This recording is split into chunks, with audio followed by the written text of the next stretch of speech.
دیکھو ایک حدیث سے تم سمجھ لو اسلام کتنا سینسٹیو ہے انسانیت کے معاملے میں. اس سے زیادہ سینسٹیوٹی ہو نہیں سکتی. پیاز کسی نے کچا کھا لیا ہو نا, پیاز کچا, کیا اسمیل ہوتی ہے؟ کوئی ایسی اسمیل ہوتی ہے کہ بدبو آ جائے؟ اگر اتنی اسمیل ہوتی تو کھاتے کیوں لوگ؟ میں بہت شوق سے کچا پیاز کھاتا ہوں. کچا پیاز بہت خاندانی چیز ہے صحت کے لیے. دوپہر نا خوب پلیٹ بھر کے کچا پیاز, شروع میں تھوڑی بدہضمی ہوگی, عادت ڈالو, پہلے تھوڑا, پھر تھوڑا زیادہ, پھر تھوڑا زیادہ. نہیں آ رہا. کچا پیاز رات کے وقت میں نہیں, دوپہر کے وقت میں چھیلو, 4 ٹکڑے کرو, اور ممی ڈیڈی والا نہ بناؤ اس کو. پیاز کو پہلے نمک لگا کے وہ کیا, پھر بہایا, پھر وہ کر کے وہ بیڑا گرک ہو گیا پیاز. تو کچا پیاز پہلے تھوڑا, پھر آہستہ, کیونکہ اس سے ایسیڈیٹی ہونے کا خطرہ ہوتا ہے, تو ہضم دیر سے ہوتا ہے. تو عادت ڈالو, پھر ایک وقت آ جائے گا پورا بھر کے پیاز کھا لو گے آپ. کچا پیاز دوپہر کو, یہ ٹاپک سے تھوڑا میں ہٹ گیا ہوں, لیکن آپ دوپہر کو کچا پیاز کھاؤ. کھانے کے ساتھ آدھا 1 گھنٹہ قیلولہ کرو. اس کے بعد جب آپ اٹھو تو آپ اپنی جسم میں پاور دیکھنا, آپ ایسی خاندانی ہے, ایسا لگ رہا ہے بجلی بھر گئی ہے باڈی میں. اور شوگر بھی کنٹرول ہوتی ہے اس سے بہت زیادہ. آپ کا میٹھا کھانے کا دل کرنے لگے گا باقاعدہ. پیاز کے بارے میں پرانے حکیم کہا کرتے تھے انسان دوست. سمجھ رہے ہو؟ پہلے حکیم کہا کرتے تھے, ڈاکٹر نہیں مانتے تھے, اب ڈاکٹروں نے بھی ماننا شروع کر دیا. حکیم تو شروع سے ہی کہتے آ رہے ہیں. پیاز کے بارے میں حکیم کہا کرتے تھے بڈھے کو جوان کرنے والی اگر کوئی چیز ہے نا تو کیا ہے؟ پیاز ہے. بڈھوں کو جوان کر دے, ایسی خاندانی چیز ہے. لیکن بچوں کو مائیں کھلاتی نہیں ہے, اسمیل ہوتی ہے, وہی مرچیں, ٹوپی ڈرامہ, فضول قسم کی بات ہے. تو میں نے جب جس اسکول میں پڑھتا تھا وہاں میں پٹھانوں کے اور یہ جو بلوچ بچے ہیں نا ان کو دیکھتا, 4تھی کلاس میں نے بلوچوں کے بچوں کو دیکھا ہے ایسے سیب کی طرح پیاز کھاتے تھے. میں کہتا تھا ان کا اسٹیمنا دیکھو یار, کیونکہ ہم تو ممی ڈیڈی ٹائپ کے تھے, فل ممی ڈیڈی نہیں تھے, ورنہ یہ سب اتنی شادیاں والیاں بچے نہ ہوتے. شکر ہے بیلنس قسم کے ممی ڈیڈی تھے, اتنے وہ بھی نہیں تھے کہ کچا پیاز ایسے کھانا شروع کر دے, لیکن ان کے اسٹیمنا میں دیکھتا تھا. اور وہ بچے, بلوچوں کے بچے ایسے صحت مند تھے, ہر شخص ان سے پھڈا کرتے ہوئے ڈرتا تھا. پھر ہم جب سیکنڈری اسکول میں گئے تو وہاں بھی ہم نے دیکھا, ہمارے اسکول میں ایک بدماش لڑکا تھا, ہر ایک سے پھڈا. ایک بلوچ کا پھڈا اس سے ہونے والا تھا تو اس نے پھڈا کینسل کرا کے بھاگ گیا. میں نے کہا یار کیوں کہہ رہے بھائی, یہ بہت مشکل کیس ہے. حالانکہ وہ غریب بلوچ تھا. کیا تھا؟ ایسے پیاز کھاتے تھے سیب کی طرح, ناک سے پانی. اور 4تھی کلاس کا بچے میں یہ اسٹیمنا, بچہ بھی نہیں, کو ایجوکیشن تھا 5ویں کلاس تک ہمارا, تو بچی تھی وہ بلوچ بچی, ایسے پیاز کھا رہی تھی. ہم کہتے بھائی, تو بچے کو جس چیز کی عادت ڈالو گے ڈل جائے گی عادت. مائیں نہیں کھانے دیتی, آنسو نکلیں گے, ناک بہے گی. بہنے تو یار بچے کو کچھ ممی ڈیڈی سے نکالو. تو وہ سوچو کتنی پھر ان کی صحت ہوتی تھی. پیاز آپ کی جراثیم مار دیتا ہے باڈی میں جا کے, بہت فائدہ مند چیز ہے, لیکن ایک اسمیل ہوتی ہے, اتنی گندی نہیں ہوتی کہ الٹیاں آ جائیں. تو نبی نے پیاز کھانے سے منع نہیں کیا, حلال چیز ہے بھائی کھاؤ. لیکن جب اجتماعی معاملہ ہوگا تو مسجد میں آنے سے پہلے اگر کسی نے کھا لیا تو آپ نے فرمایا لا یقربن مصلانا, ہماری نماز مسجد کے قریب بھی نہ پھٹکے ہو, اندر گھسنا تو دور کی بات ہے. اب آپ نے کچا پیاز کھا کے آپ آ گئے مسجد میں, آپ کو ڈکار آئی. سب کو تکلیف نہیں ہوتی, جو خود کھا کے آیا ہوا اس کو کہاں تکلیف ہوگی, وہ اس سے بڑی ڈکار آپ کے منہ پہ لے لے گا, ڈکار کے مقابلے شروع ہو جائیں گے. لیکن کسی کو تو تکلیف ہو سکتی ہے نا. ایک آدمی کو تکلیف ہو گئی, وہ آیا یار تم نے پیاز کھائی ہے, اور تو دیکھو اب کوئی پیاز کھا کے مسجد میں آ گیا, ہمارا بیان سنا, اتنے فضائل پیاز کے, کچا پیاز کھایا, مسجد میں آیا, ہلکی سی ڈکار آئی, تیسرے آدمی کو تکلیف ہوئی, اس نے آ کے کہا, حالانکہ کوئی ایسا نہیں تکلیف ہوگی کہ کڑا باز کھا کے گر جائے گا, الٹیاں, کچھ بھی نہیں ہوگا. لوگ پتہ نہیں کیا کیا بدبوئیں لے کے آ رہے ہوتے مسجد میں. لیکن وہ آ کے آپ سے کہے گا کہ یار یہ تکلیف مجھے ہوئی ہے. آپ کو بھائی میرا ارادہ تمہیں تکلیف دینے کا نہیں تھا, پیاز حلال ہے نا, حرام تو نہیں ہے. ہاں بھی حلال ہے, اتنے فضائل ہے. ہاں بھی ہے, کیا تیرے کو الٹیاں لگ گئی ہیں, پیٹ میں مروڑ ہو گیا ہے, اتنا نیک بننے کی کیا ضرورت ہے تجھے؟ تو یہ دلیل صحیح ہوگی. آخر میں آپ یہ کہو گے بھائی میرا ارادہ تمہیں تکلیف دینے کا نہیں تھا, بھائی میں نے تو جان بنانے کے لیے پیاز کھایا. تو حدیث سے ہمیں پتہ چلتا ہے کہ یہ کافی نہیں. اگرچہ آپ کا ارادہ تکلیف دینے کا نہیں تھا, لیکن پیاز کھانے سے پہلے آپ نے تکلیف سے بچانے کی نیت بھی نہیں کی.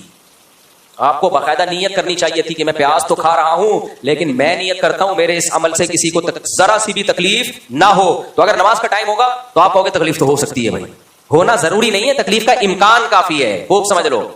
آپ کچا پیاز کھا کے آئے, ضروری نہیں ہے کہ لوگوں کو تکلیف ہو, لیکن امکان ہے کہ میں بھی ہو سکتا ہے تکلیف ہو. اس ہو سکتے سے بچانے کے لیے کیا حکم دیا جا رہا ہے؟ کھا کے مسجد میں مت آؤ. اس لیے نماز کے بعد لنچ رکھیں اپنا, اور نماز سے پہلے رکھا ہے تو پھر پیاز نہیں کھائیں آپ اس کو, یا اتنی ہلکی کوانٹٹی میں کھائیں کہ اس کے بعد کھانا کھا کے اس کی اسمیل آئے نہیں. بعض وقت لٹل کوانٹٹی میں کھایا جاتا تو نہیں پتہ چلتا. یا اس کو پکا کے کھا لیں, لیکن پکا کے وہ فائدے نہیں ہوتے.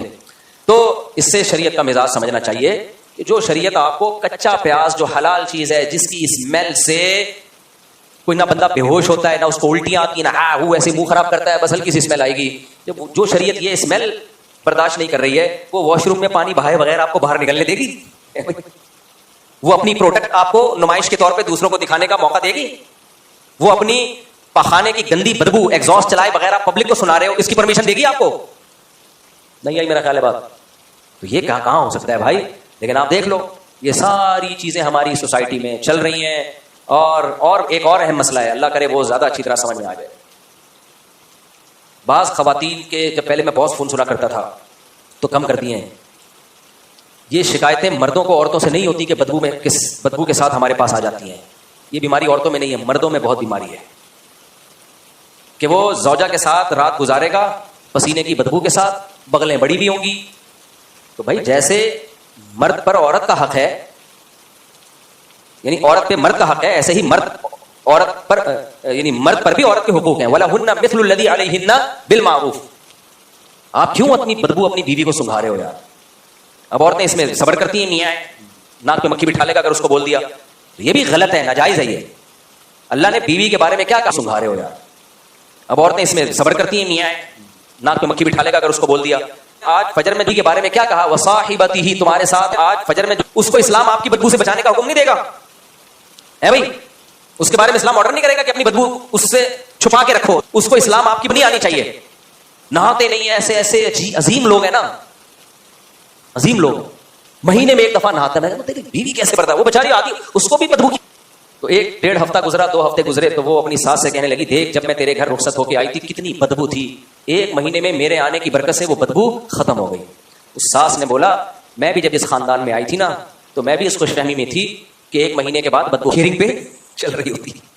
غلط ہے. اسی میں ایک اور اہم ترین بات، اللہ کرے یہ باتیں سمجھ میں آ جائیں. دیکھو ہمارے نبی صلی اللہ علیہ وسلم نے اپنی باڈی کی صفائی میں استنجا کے بعد، یعنی قضاء حاجت میں جو استنجا کیا جاتا ہے اس کے بعد سب سے زیادہ جس چیز کی صفائی کا اہتمام کیا وہ دانت تھے. سمجھ میں آ رہی بات کہ نہیں آ رہی؟ سب سے زیادہ آپ نے اپنے باڈی کے جس پارٹ کو صاف کیا ہے نا استنجا کے علاوہ، تو پیشاب وغیرہ تو اس میں تو ہے ہی، وہ تو بہت ہمیں حکم ہے اس کی صفائی. لیکن اس کے بعد سب سے زیادہ اگر باڈی کے کسی پارٹ کو صاف کرنے کا حکم ہے تو وہ کون سا پارٹ ہے؟ بولو. دانت. ناک نہیں ہے، کان نہیں ہے، آنکھیں نہیں ہے، جسم نہیں ہے. سب سے زیادہ کس کو صاف کیا ہے آپ نے؟ دانتوں کو. میں چونکہ پبلک سے بہت زیادہ ملتا ہوں نا تو مجھے اب یہ چیز سمجھ میں آنے لگی ہے کہ اسلام نے دانتوں کی صفائی کو اتنا فوکس کیوں کیا ہے. لوگ آتے ہیں، آج ایک صاحب آئے وہ سمجھ جائیں گے ان کی بات ہو رہی ہے، ان صاحب کو رہنے تو کسی اور کی بات کر رہا ہوں میں. دانت سے انسان کی پرسنالٹی کا دانتوں سے بہت گہرا تعلق ہے. دانت صاف نہیں کر رہے ہوتے، پھر آ کے منہ میں گھسے جا رہے ہوتے ہیں کوئی بات سمجھانے کے لیے، مسئلہ سمجھانے کے لیے منہ میں باہر بیٹھ کے بھی میں بات سن لیتا ہوں. اب ان کو میں ان کے منہ پہ نہیں کہہ سکتا کہ تمہارے دانتوں سے اسمیل آ رہی ہے، تمہارے منہ سے اسمیل آ رہی ہے، تھوڑا سا یوں رہو بھائی، وہاں رہ کے بات کر لو. کان میں گھسے چلے جا رہے ہوں گے کہ پرائیویٹ بات ہے تو پرائیویٹ بات ہے تو چھاؤں میں آ جاؤ یار. اتنی کیا پرائیویٹ ہے کہ کان میں گھس جائے گا بھائی؟ کیونکہ جب کان میں گھس رہا ہے تو منہ قریب آ رہا ہے، منہ قریب آ رہا ہے تو سانس پاس کے تو منہ سے تھوک آ رہا ہوتا ہے.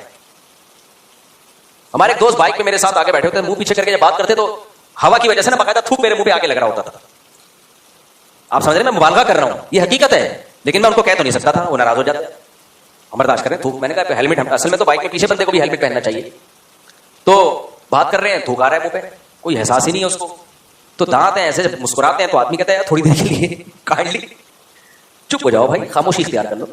تو ایک دفعہ کیا کرنا چاہیے، کیونکہ بہت سے لوگوں نے بہت عرصے سے دانت صاف نہیں کیے ہوتے، ایک دفعہ ڈینٹسٹ سے جا کے گھسائی کروا لے، رگڑائی کروا لے. اب یہ برش سے صاف ہونے والے نہیں. ہمارے یہاں ایک مزدور کام کرتا تھا، گٹکے کھاتا، اس کے دانتوں کا جو حشر نشر ہوا ہوا تھا. میں جب اس سے بات کرتا وہ نیچے کر کے، وہ سمجھتا تھا شاید احترام کرنے مفتی صاحب میرا عزت دے رہے مجھے. ایک دن میں نے اس کو کہا، میں نے کہا دیکھ تو کسی ڈینٹسٹ سے دانت صاف کروا لے، پیسے میں خرچ کروں گا. اب آپ وہ سمجھ رہا ہوگا اتنا بڑا دل، بھائی بڑا دل نہیں، کیونکہ میرا تیرے سے روز واسطہ پڑ رہا ہے، یہ تکلیف تجھے تھوڑی ہو رہی ہے، یہ میں اپنے اوپر انویسٹمنٹ کر رہا ہوں. پھر بھی نہیں کی اس نے، پھر بھی نہیں کی. تو اس کا بہت اپنے آپ کو بھی تکلیف ہوتی ہے انسان کو، دانت جب گندے ہوتے ہیں، لیکن وہ تکلیف عادی ہو جاتا ہے تو اس کو احساس ہی ختم ہو جاتا ہے.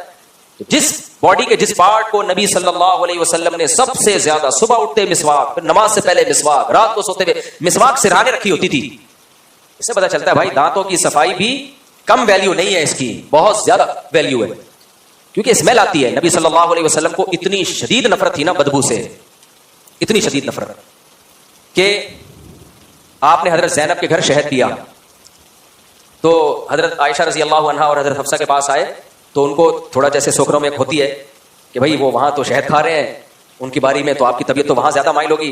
تو انہوں نے کیا کہہ دیا، آپ کے منہ سے اسمیل آ رہی ہے. تو نبی کو بدبو سے بہت سخت نفرت تھی کہ میرے منہ سے اسمیل کیوں آئی. تو آپ نے قسم اٹھائی, اللہ کی قسم آئندہ شہد نہیں پیوں گا میں, کیونکہ آپ سمجھے شاید شہد کی وجہ سے اسمیل آ رہی ہے, حالانکہ وہ اسمیل نہیں تھی, یعنی بدبو نہیں تھی, اسمیل تو تھی بدبو نہیں تھی. تو اس پہ قرآن کی آیتیں نازل ہوئی, لما تحرم ما احل اللہ لک, جس چیز کو اللہ نے حلال کیا نبی آپ کیوں حرام کر رہے ہیں, تبتغی مرضات ازواجک, اپنی ازواج کو خوش کرنے کے لیے. تو حلال ہی رہے گا, شہد میں بدبو تھوڑی ہوتی ہے. لیکن اس سے اتنا تو پتا چلا ہمارے نبی کو بدبو محسوس نہیں ہوئی, لیکن آپ نے کہا کسی اور کو اگر محسوس ہو رہی ہے تو بس شہد کیا ہے ہمیشہ کے لیے حرام. صحیح ہے نا, کسی کو کیوں محسوس ہو رہی ہے. تو اتنی شدید نفرت تھی. اسلام میں خوشبو بھی اسی لیے ہے کہ بدبو کو پہلے ختم کرو اس کے بعد خوشبو. بعض کمبخت کیا کرتے ہیں, بدبو باقی رکھتے ہیں, اس بدبو کو چھپانے کے لیے خوشبو کا اسپرے کر رہے ہوتے ہیں. وہ تو اور کیچڑ بنا دیا یار آپ نے. نہائیں گے نہیں, بدبو دور نہیں کریں گے اسپرے کر کے. میں نے اس کا بہت سخت, میرے گھر میں اگر کہیں بدبو آ رہی ہو میں نے سختی سے منع کیا, اسپرے نہیں کرنا. وہ بدبو برداشت کر لیں گے بھائی, ہم اس کو دور کرنے کی کوشش کرو. اب کسی اور کے گھر سے آ رہی ہے تو کیا کرے آدمی, لیکن یہ اس کو چھپانے کے لیے جو اسپرے ہم سے نہیں ہوتا بھائی, یہ نہیں ہوتا. یہ تو اس کو ظاہر, کیونکہ پھر تو احساس ہی ختم ہو جائے گا نا. ابھی یہ احساس تو ہے کہ یار اس کو ختم کرو کسی طریقے سے, ہٹاؤ یہاں سے. تو یہ سب چیزیں ہیں میرے بھائی. اس لیے اسلام کا حکم یہ نہیں ہے کہ آپ کوئی عمل کرو اور آپ کہہ دو میرا ارادہ تکلیف پہنچانے کا نہیں تھا, اتنا کافی نہیں ہے. اس سے آپ کی چھوٹ نہیں ہوگی. آپ جب عمل کرو تو آپ کہو کہ میں عمل سے پہلے میں نے ارادہ کر لیا تھا کہ میں اس طریقے سے کام کروں گا کہ کسی دوسرے کے لیے تکلیف کے تمام آپشن بند. پھر بھی اگر تکلیف پہنچ جائے پھر انسان معذرت بھی کرے, سوری بھی کرے, پھر بھی ہو جاتی ہے بعض دفعہ, نہ چاہتے ہوئے بھی ہو جاتی ہے. یہ تو طریقہ ہی نہیں ہے بھائی کہ سب کچھ ہو رہا ہے, بندے مر رہے ہیں اور آپ آخر میں سوری کر کے پتلی گلی سے نکل لو. سریا لے کے جا رہے ہو, بائک والا بیچارہ غصے, ہمیں اس کو دیکھ کے ایسی آئی جب اس کی بائک سریا کے اوپر آئی نا, یوں اس کے بھی رقص و سرور کی محفل لگائی تھوڑی سی اس نے. جب رکا ہے تو وہ غصے میں وہ بنیر کا پٹھان جو ہے نا, لیکن بیچارہ کیا کر سکتا, سارا غصہ اپنے اوپر ہی اتار دیا اس نے. یوں اس کو سمجھ میں نہیں آ رہا تھا جا کے گردن سے پکڑوں, لیکن وہی بات ہے, اس نے کہا وہ تو نکل گئے, اب میں آدھا گھنٹہ ان کے پیچھے بھاگوں, اور وہ پیچھے سریا بھی ہے, اس سے بھی بچ کے جانا پڑے گا. تو خیال آئندہ اس چیز کا ہمیں کرنا چاہیے. تو خیر میں اپنی بات کو بس سمیٹتا ہوں. تو اسلام انسانیت کا درس سکھاتا ہے, لیکن آج ہماری مذہبی رسومات اس میں انسانیت ختم. جلسوں میں روڈ بلاک ہو رہے ہیں, اور 40ویں کی چھٹی, اور تیجے کی چھٹی, اور جی آج چہلم ہے اس کی چھٹی.